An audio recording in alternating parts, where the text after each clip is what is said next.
Hi friends, welcome back to our channel. Friends, మనకైతే చాలామంది నిరుద్యోగులు ప్రతిరోజు నా వీడియోల కింద అయితే ఏదైనా ఒక నోటిఫికేషన్ అయితే ఈ మధ్యకాలంలో వస్తుందా అని అడుగుతూ ఉన్నారు. అంటే మధ్యకాలం అంటే ఈ యొక్క ఏప్రిల్ అయితే అయిపోయింది. మే అయితే కూడా మనము ఈరోజు మే మధ్యలోకి వచ్చేసినాము. ఇంకా రిమైనింగ్ డేస్ వచ్చేసి మనకు ఒక 18 రోజులు ఉంటాయి అనుకుంటా. మెయిన్‌గా మన జూన్ ఫస్ట్ వీక్ వరకైనా, జూన్ సెకండ్ వీక్ వరకైనా ఏదైనా ఒక నోటిఫికేషన్ ఉంటుందా అని అడుగుతున్నారు. అయితే చాలామంది అయితే పోలీస్ కానిస్టేబుల్ నోటిఫికేషన్ కోసము, అదే విధంగా చాలామంది మన జీపీఓ కోసము, అదే విధముగా ఇంకేమైనా అదర్ డిఎస్సి కావచ్చు, అదేవిధంగా గ్రూప్ 1, గ్రూప్ 2 ఫ్రెష్ నోటిఫికేషన్స్ గురించి ఆలోచించే ప్రయత్నం చేస్తూ ఉన్నారు. ఆ నోటిఫికేషన్ వస్తాయని అడుగుతూ ఉన్నారు. అయితే ప్రభుత్వం చూసినట్టయితే ప్రభుత్వము ఇప్పట్లో ఏ నోటిఫికేషన్ పైన కూడా ఇంతవరకు ఒక రివ్యూ కూడా పెట్టలేదు. అసలు ఎన్ని నోటిఫికేషన్స్ ఉన్నాయి అందుబాటులో, ఎన్ని పోస్టులు భర్తీ చేయడానికి ఉన్నాయి అందుబాటులో అనే విషయాన్ని కూడా ఇంతవరకు ప్రభుత్వము ఒక్క స్టేట్మెంట్ కూడా ప్రకటించలేదు. నిరుద్యోగుల ఓటు ద్వారా, నిరుద్యోగుల ఓట్ బ్యాంకు ద్వారా గద్దెనెక్కిన కాంగ్రెస్ ప్రభుత్వం గద్దె ఎక్కాక ఓ మాట, గద్దె ఎక్కక ముందు ఒక మాట, రెండు నాలుకల ధోరణిలో కనిపించింది. మెయిన్‌గా 2,00,000 ఉద్యోగాల భర్తీ అన్న కాంగ్రెస్ ప్రభుత్వం ఈరోజు ఫట్మని ఒక 40,000 ఉద్యోగాలు కూడా డైరెక్ట్ నోటిఫికేషన్స్ ఈ యొక్క కాంగ్రెస్ ప్రభుత్వం వచ్చినంత వరకు వెయ్యలేదు. గత కాలంలో ఉన్న బీఆర్ఎస్ ప్రభుత్వం ఇచ్చిన 55,000 ఉద్యోగాలకు సంబంధించిన రిక్రూట్మెంట్ నోటిఫికేషన్స్ ఎగ్జామ్స్ నిర్వహించి, ఎగ్జామ్ ఫలితాలను ప్రకటించి, ఎగ్జామ్ ఫలితాలకు సంబంధించిన మెరిట్ అభ్యర్థులకు నియామక పత్రాలను ఎల్బి మైదానం వేదికగా ఇచ్చినారు తప్ప రేవంత్ రెడ్డి అన్న వచ్చిన తర్వాత ఒక్క డైరెక్ట్ నోటిఫికేషన్ కూడా ఇవ్వలే. దాని కారణంగా నిరుద్యోగులలో ఒక అసంతృప్తి, ఒక అసహనం వ్యక్తమవుతుంది. జీపీఓ గ్రామ పాలన అధికారులు 10,954 పోస్టులు ఉన్నాయి. ఈ పోస్టులన్నిటిని కూడా డైరెక్ట్ రిక్రూట్మెంట్ ద్వారా భర్తీ చేస్తామని ఒకసారి, లేదు మా దగ్గర అంత బడ్జెట్ లేదు, మేము పాత మాజీ వీఆర్ఓలను తీసుకొని ఈ వారి ద్వారానే మేము జీపీఓలను భర్తీ చేస్తామని ప్రభుత్వం మొండిగా ముందరికెళ్ళింది. మరి మొండిగా ముందరికెళ్ళిన ప్రభుత్వము మరి మాజీ వీఆర్ఓలను, మాజీ వీఆర్ఏలకు ఎగ్జామ్ నిర్వహించిందా అంటే అది లేదు. ఈ మే 15వ తారీఖు వరకు మాజీ వీఆర్ఓ, మాజీ వీఆర్ఏలకు పరీక్ష నిర్వహిస్తామన్నారు. పరీక్ష నిర్వహించలే. మరి జూన్ 2వ తారీఖు నాడు పొంగులేటి శ్రీనివాసరెడ్డి అంటున్నాడు, భూభారతి పోర్టల్ రాష్ట్రం మొత్తంగా విస్తరిస్తాము, మేము అమలు చేయబోతున్నామని చెప్పేసి అంటాడు. భూభారతి పోర్టల్ ద్వారానే కదా జీపీఓ గ్రామ పాలన అధికారులు అనే ఉద్యోగుల అవసరం ఏర్పడింది. మరి ఇంతవరకు కూడా జీపీఓల పైన ఒక క్లారిటీ లేదు ప్రభుత్వానికి. ఎలాంటి క్లారిటీ లేకుండా ఉంటుంది ఈ తెలంగాణ ప్రభుత్వం. రేవంత్ రెడ్డి స్వయంగా అన్నాడు కదా, అన్న మా దగ్గర ఒక్క రూపాయి లేదు, ఆర్టీసీ కార్మికుల డిమాండ్స్ నెరవేర్చడానికి మా గవర్నమెంట్ మేనిఫెస్టోలో అధికారంలో రావడానికి మేనిఫెస్టోలో పెట్టిన అంశంను నెరవేర్చడానికి మా దగ్గర 18,500 కోట్ల రాష్ట్ర రాబడి ఉంటే అంతకంటే ఎక్కువగా కూడా రావని పరిస్థితి ఉంది. నేను ఉద్యోగాలు చెల్లించుకోవడానికి ఇబ్బంది అవుతుంది, నేను సంక్షేమ పథకాలను బడ్జెట్లో పెట్టుకొని వాటికి అందించడం ఇబ్బంది అవుతుంటే కార్మికుల యొక్క డిమాండ్స్ని ఎట్లా నెరవేరుస్తా అని చెప్పేసి స్వయంగా రేవంత్ రెడ్డి గారు మాట్లాడిందన్న. కొత్త నోటిఫికేషన్స్ ఉండకపోవచ్చు, ప్రభుత్వానికి భారమయ్యే పనులు, ఉద్యోగ నోటిఫికేషన్స్ ఉండకపోవచ్చు అంటున్నారు. అయితే ఒక మిత్రుడు నన్ను అడిగిన క్వశ్చన్ ఏంటంటే, ఎప్పుడు ఎవ్రీ ఇయర్ ఏ టర్మ్ అయినా ఏ ప్రభుత్వం ఉన్నా కూడా ఉద్యోగాల భర్తీ విషయంలో ఎందుకు అంత బద్ధకం చూపిస్తుంది, ఎందుకు అంత నెగ్లిజెన్స్ చూపిస్తుంది అని చెప్పేసి నన్ను అడిగినారు. అయితే ప్రభుత్వానికి ప్రభుత్వ ఉద్యోగాల ద్వారా రెవెన్యూ అనేది జనరేట్ కాదు. రెవెన్యూనే ప్రభుత్వ ఉద్యోగులకు పంచాల్సి వస్తుంది జీతాల ద్వారా.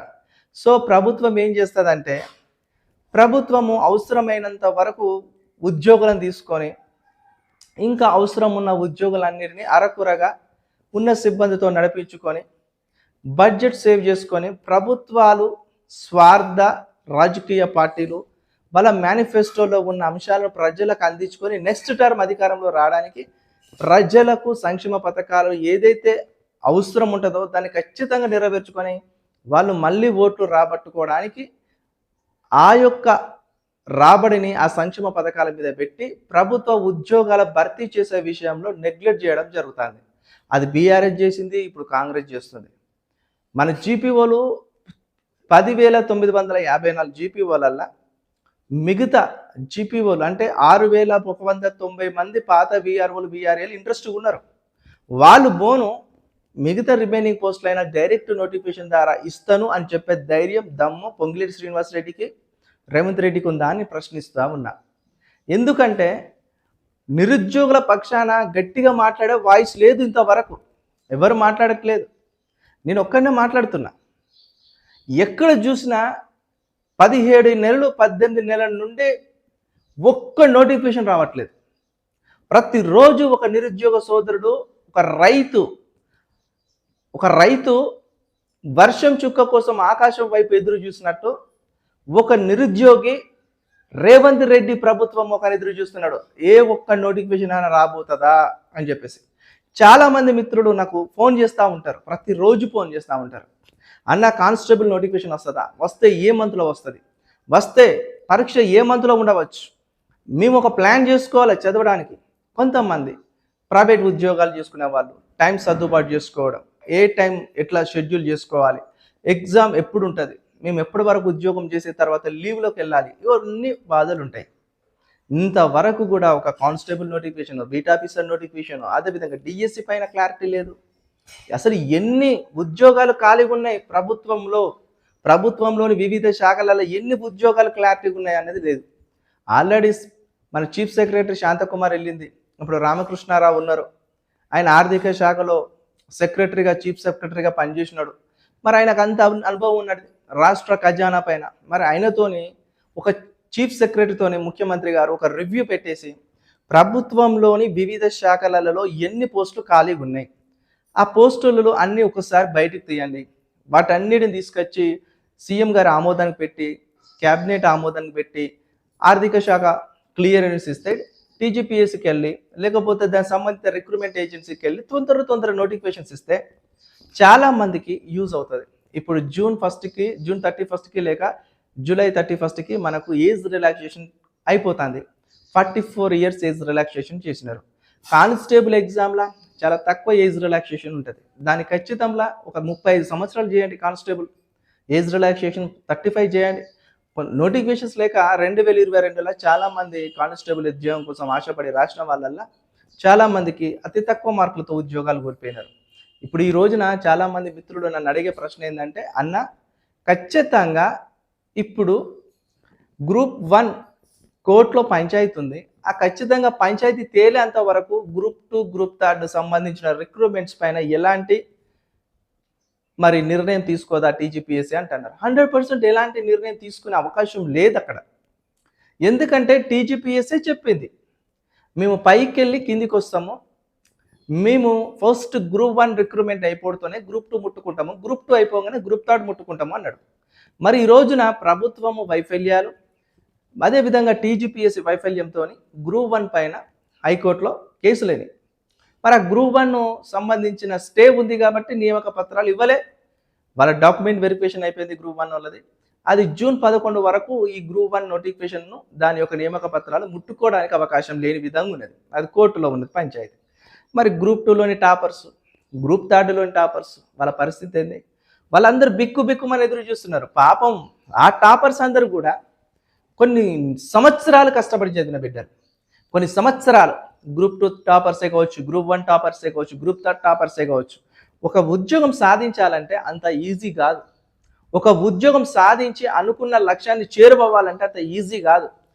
ఎన్నో త్యాగాలు, ఎన్నో బాధలు, ఎన్నో కష్టాలు, ఎన్నో నిద్రలేని రాత్రులు, ఎన్నో అవమానాలు, ఇవన్నీ ఉంటాయి.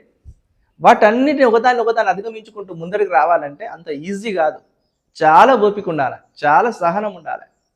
ఒక నిరుద్యోగిగా నువ్వు ప్రభుత్వ ఉద్యోగం సాధిస్తానని నీ మనసులో ఆలోచన వచ్చినప్పటికీ నువ్వు ఎన్ని కష్టాలను తట్టుకోవడానికి సిద్ధంగా ఉండాలి.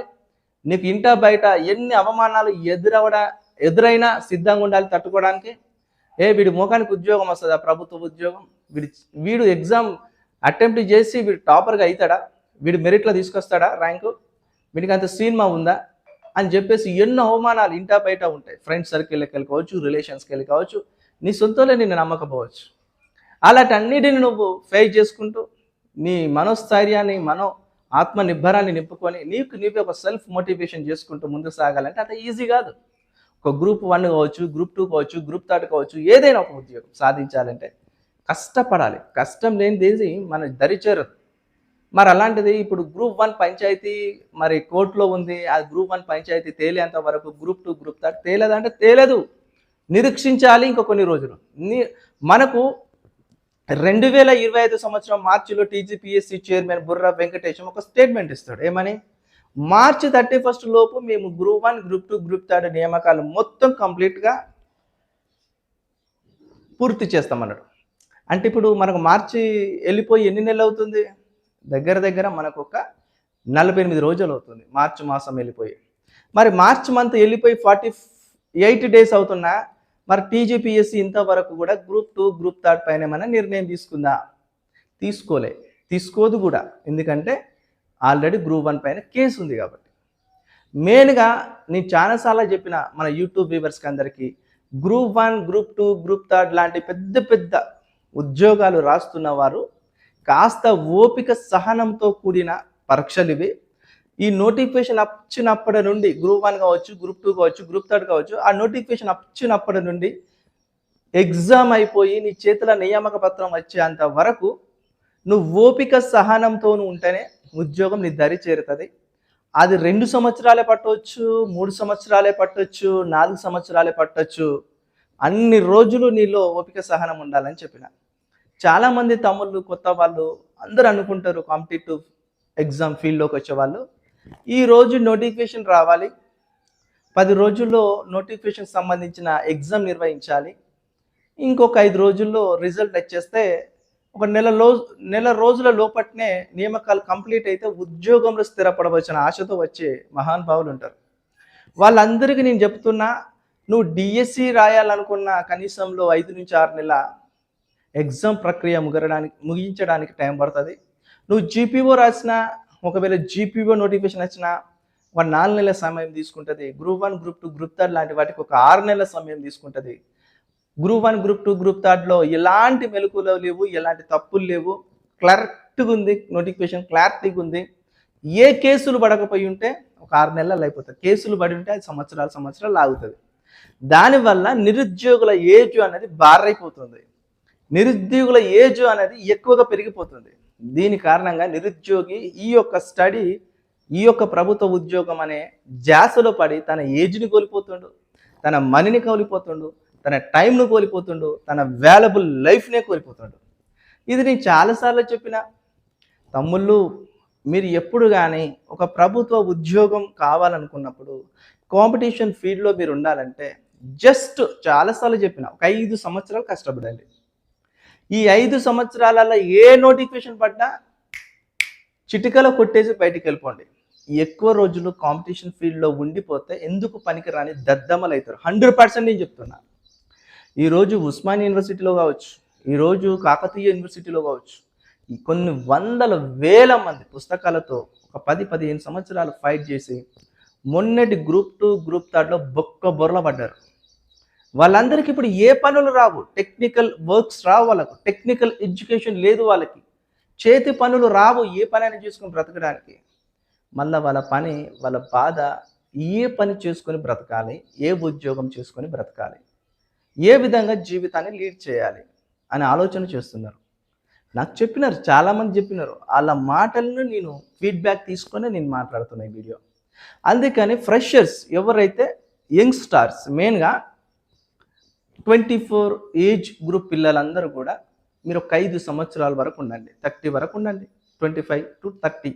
ఆఫ్టర్ మీకు ఉద్యోగం ఎందులో రాలే అంటే నువ్వు బిజినెస్లోనే స్థిరపడు, లేకపోతే నీకు నచ్చితే రాజకీయం చేసుకో, లేకపోతే నువ్వు ఏదైనా ప్రైవేట్ జాబ్ చూసుకో. కానీ ఊరికే కదలకుండా కూర్చోకు, ఉన్న కాడ అస్సలే ఉండకు. నీ యొక్క జీవితంలో అభివృద్ధి కోసం ప్రయాణం చెయ్యి, అభివృద్ధి కోసం పరుగులెత్తు. ప్రభుత్వ ఉద్యోగం ఒకటే లైఫ్ కాదండి. ప్రభుత్వ ఉద్యోగం అనేది ఒక సెక్యూరిటీ లైఫ్. రేపు లైఫ్లో ఆర్థిక మాధ్యమం లాంటి, కరోనా లాంటి అప్ అండ్ డౌన్స్ వచ్చినా కూడా ప్రభుత్వ ఉద్యోగులు ఒక సేఫ్ జోన్లో ఉంటారనే ఒక ఆలోచన. కానీ ప్రభుత్వ ఉద్యోగుల కంటే ధీటైన సంపద, ప్రభుత్వ ఉద్యోగుల కంటే మెండైన సంపద సంపాదించిన వాళ్ళు లేరా? అదంతా బిజినెస్లోనే సాధ్యమవుతుంది. ఇప్పుడు ఒక అనిల్ అంబానీ, అదానీ వీళ్ళకి ఎంత పవర్ ఉంటుంది? ప్రభుత్వం వాళ్ళకు ఒక సూపర్ హై ప్రొటెక్షన్ సెక్యూరిటీ కల్పిస్తుంది వాళ్ళ ఇళ్ళ చుట్టూ. ఎందుకు? వాళ్ళు దేశ సంపద సృష్టిస్తున్న వ్యక్తులు వాళ్ళు.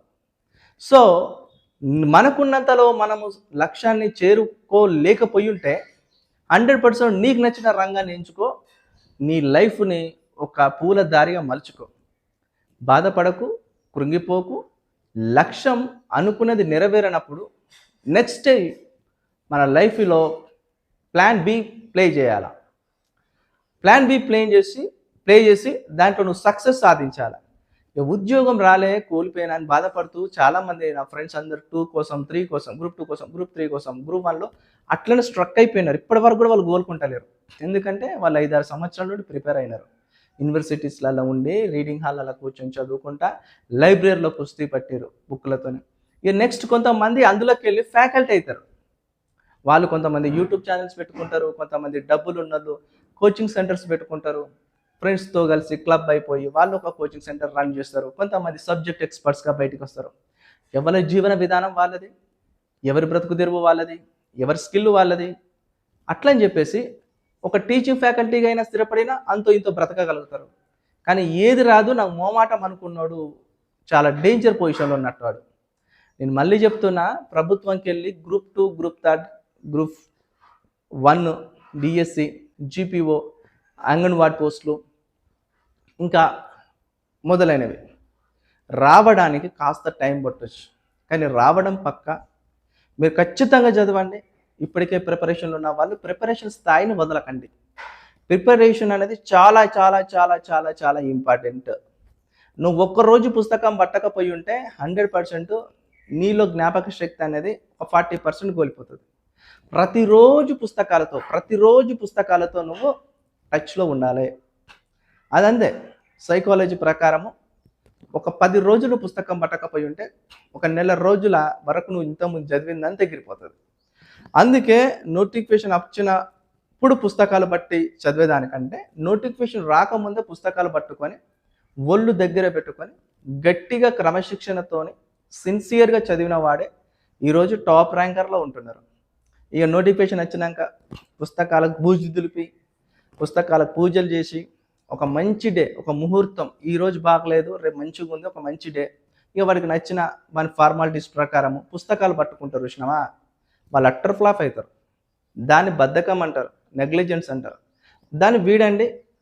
మీరు షార్ప్ మైండ్తో ఉండండి, ఇంటలెక్చువల్ మైండ్తో ఉండండి, చాలా బాగా చదవండి, సక్సెస్ సాధించండి. 100% అతి త్వరలో నోటిఫికేషన్స్ అయితే రాబోతున్నాయి. అది జూన్ 2న తెలంగాణ రాష్ట్ర అవతర దినోత్సవం నాడు ఖచ్చితంగా రేవంత్ రెడ్డి అన్న మనకు సంబంధించిన ఇది ఉందిగా, అంగన్వాడీ ప్రకటిస్తాడు, జీపీఓ ప్రకటిస్తాడు అనుకుంటున్నా, పోలీస్ కానిస్టేబుల్ ప్రకటిస్తాడు అనుకుంటున్నా, డిఎస్సి ప్రకటిస్తాడు అనుకుంటున్నా, గ్రూప్ 1, గ్రూప్ 2, గ్రూప్ 3 అనేవి నాకు తెలిసి ఆగస్టులో వస్తాయి. నేనైతే ఎక్స్పెక్ట్ చేయగలుగుతున్నా. వీడియో నచ్చినట్టయితే లైక్ చేయండి, కామెంట్ చేయండి, సబ్స్క్రైబ్ చేసి చూడండి. ప్రతిరోజు ఉద్యోగాలపైన నిరంతరము మన ఛానల్లో వీడియోలు వస్తాయి. అంతనే రాజకీయ సమకాలీన విషయాలపైన మాట్లాడబోతున్నాను. Thank you so much.